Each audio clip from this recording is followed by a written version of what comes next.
बातमी पोलिसांनी जप्त केलेले अंमली पदार्थ ज्यांच्या ताब्यामध्ये ठेवले जातात त्या न्यायाधीशांनीच त्या अंमली पदार्थांचं सेवन केल्याचं मुंबई उच्च न्यायालयाच्या शिस्तपालन समितीला आढळून आल्यानंतर इरफान शेख नावाच्या न्यायाधीशांना बडतर्फ करण्यात आलंय।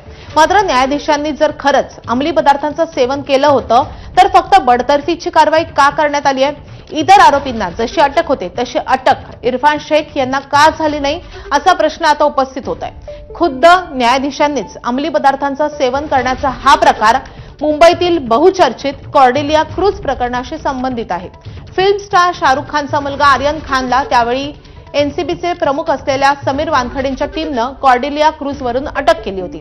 त्यावेळी कॉर्डेलिया क्रूजवर इरफान शेख हे न्यायाधीश देखील होते। इरफान शेख यांनी त्यावेळी अंमली पदार्थांचं सेवन केलेलं होतं। मात्र समीर वानखडेंच्या टीमनं इरफान शेख यांना वाचवण्याचा प्रयत्न केला आणि इरफान शेख यांना गुपचूपपणे रुग्णालयामध्ये दाखल करण्यात आलं होतं। मात्र उपचारादरम्यान त्यांनी कोकेन या अंमली पदार्थाचं सेवन केल्याचं समोर आलं।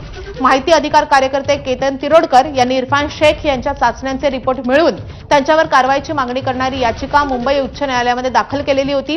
त्यानंतर उच्च न्यायालयाच्या शिस्तपालन समितीनं केलेल्या चौकशीमध्ये इरफान शेख हे दोषी आढळल्यानंतर त्यांच्यावर बडतर्फीची कारवाई करण्यात आली आहे।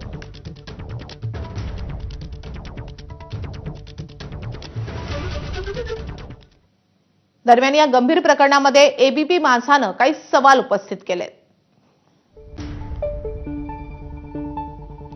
जर इरफान शेख यांनी अंमली पदार्थांचं सेवन केलेलं होतं तर त्यांच्यावर इतर आरोपींप्रमाणे कारवाई का नाही? इरफान शेख यांना वाचवण्याचा प्रयत्न करणाऱ्या समीर वानखडे यांच्या टीमवर कोणती कारवाई होणार? न्यायव्यवस्थेवर सामान्यांचा विश्वास कायम राहावा यासाठी न्याय यंत्रणा स्वतःहून या प्रकरणाची माहिती सार्वजनिक करणार का? असे अनेक सवाल या निमित्तानं उपस्थित होत आहेत। दरम्यान गृह राज्यमंत्री पंकज भोयर यांनी या संदर्भात काय प्रतिक्रिया दिली ते देखील पाहूयात।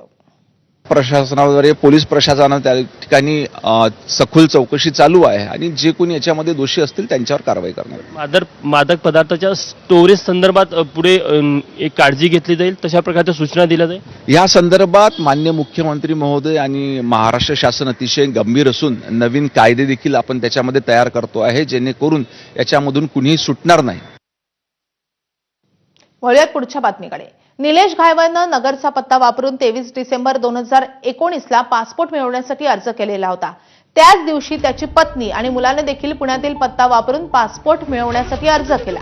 त्यामुळे घायवळने आणि त्याच्या कुटुंबाने मिळवलेला पासपोर्ट मोठ्या कटाचा भाग असल्याचं पोलिसांनी म्हटलंय। पोलिसांनी त्याबाबतची कागदपत्र जप्त केली आहेत आणि घायवळच्या पुण्यातल्या कोथरूड भागातील कार्यालयाला सील केलंय। त्याचबरोबर घायवळच्या घरातून जमिनीशी संबंधित कागदपत्र, जिवंत काडतूसही पोलिसांनी जप्त केली आहेत। या सगळ्याचा आढावा घेतलेला आहे आमच्या प्रतिनिधींनी।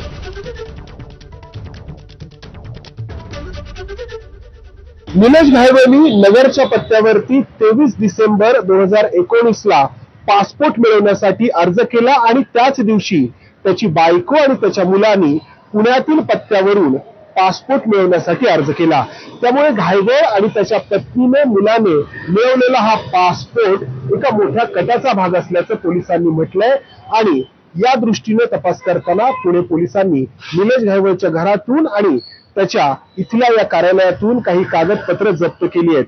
त्यानंतर निलेश घायवळच्या इथल्या या कार्यालयाला पोलिसांनी हे असं सील केलंय। पुण्याच्या कोथरूड भागातील आशिष गार्डन परिसरात असलेलं निलेश घायवळचं हे कार्यालय। या कार्यालयामध्ये पोलिसांनी छापा टाकला आणि या छाप्यामध्ये 40हून अधिक कागदपत्र पोलिसांनी जप्त केली आहेत। या निलेश घायवळनी जो पासपोर्ट मिळवण्यासाठी अर्ज केला त्यानंतर नगर पोलिसांनी त्या ठिकाणी पडताळणी केली असता तो त्या ठिकाणी आढळून आला नाही। मात्र तरी देखील पासपोर्ट कार्यालयाने 6 वर्ष त्याचा पासपोर्ट रद्द का केला नाही हा मोठा प्रश्न उपस्थित झालाय। या सगळ्याचा पुणे पोलीस आता तपास करतायत। मंदार गुंजारी, एबीपी माझा, पुणे।